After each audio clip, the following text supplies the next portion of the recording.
Starlink Bharat में launch के लिए तैयार।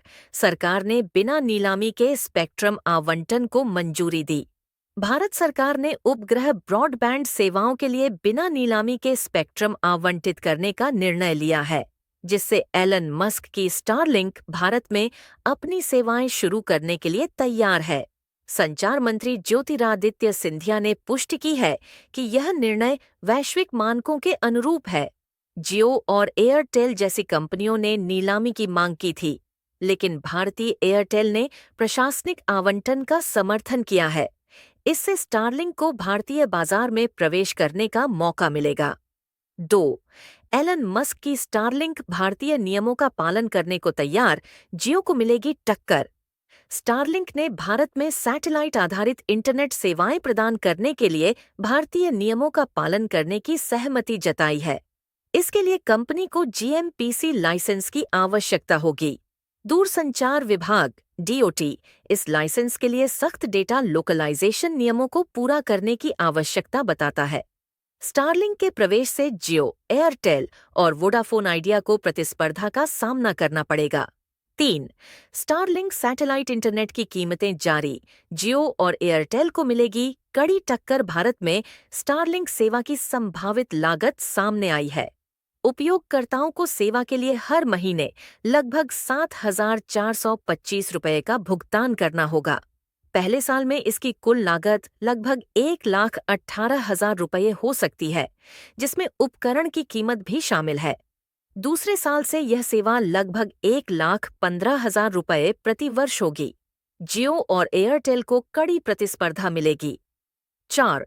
सैटेलाइट इंटरनेट सेवा के लिए स्पेक्ट्रम आवंटन पर सरकार का बड़ा फैसला। भारत सरकार ने सैटेलाइट इंटरनेट सेवाओं के लिए स्पेक्ट्रम आवंटन बिना नीलामी के करने का निर्णय लिया है। इससे स्टारलिंक जैसी कंपनियों को भारतीय बाजार में प्रवेश करने में आसानी होगी। हालांकि जियो और एयरटेल जैसी कंपनियों ने नीलामी की मांग की थी, ताकि सभी टेलीकॉम ऑपरेटरों को समान अवसर मिल सके। 5. स्टारलिंक की भारत में संभावित लॉन्च तिथि और सेवाओं की जानकारी। स्टारलिंक ने भारत में अपनी सैटेलाइट इंटरनेट सेवा शुरू करने के लिए जीएमपीसीएस लाइसेंस के लिए आवेदन किया है।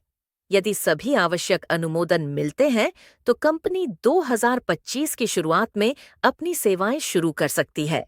स्टारलिंक का उद्देश्य ग्रामीण और दूरदराज के क्षेत्रों में उच्च गति इंटरनेट प्रदान करना है, जहां पारंपरिक ब्रॉडबैंड सेवाएं उपलब्ध नहीं है। जियो और एयरटेल ने सैटेलाइट स्पेक्ट्रम आवंटन पर उठाए सवाल। जियो और एयरटेल ने सैटेलाइट स्पेक्ट्रम के बिना नीलामी के आवंटन पर आपत्ति जताई है।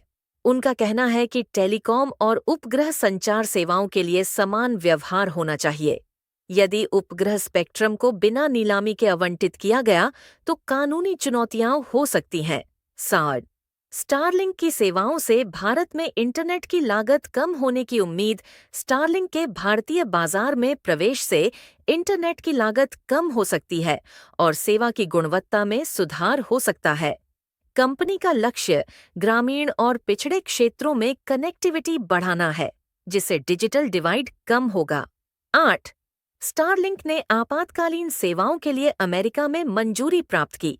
स्टारलिंक को अमेरिका की संघीय संचार आयोग एफसीसी से आपातकालीन उपग्रह कनेक्टिविटी प्रदान करने की मंजूरी मिली है।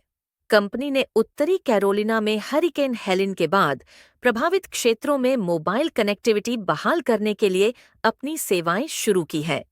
यह साबित करता है कि स्टारलिंक आपातकालीन स्थिति में भी लोगों की मदद कर सकता है। 9.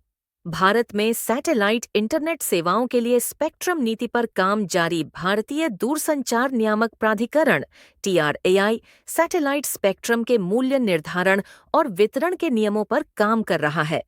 ट्राई की अंतिम गाइडलाइन दिसंबर 2024 तक आने की उम्मीद है, जिससे सैटेलाइट इंटरनेट सेवाओं के लिए स्पेक्ट्रम आवंटन की प्रक्रिया स्पष्ट होगी। 10. स्टारलिंक के प्रवेश से भारतीय टेलीकॉम बाजार में बढ़ेगी प्रतिस्पर्धा। स्टारलिंक के भारतीय बाजार में प्रवेश से जियो, एयरटेल और वोडाफोन आइडिया जैसी कंपनियों को कड़ी प्रतिस्पर्धा का सामना करना पड़े।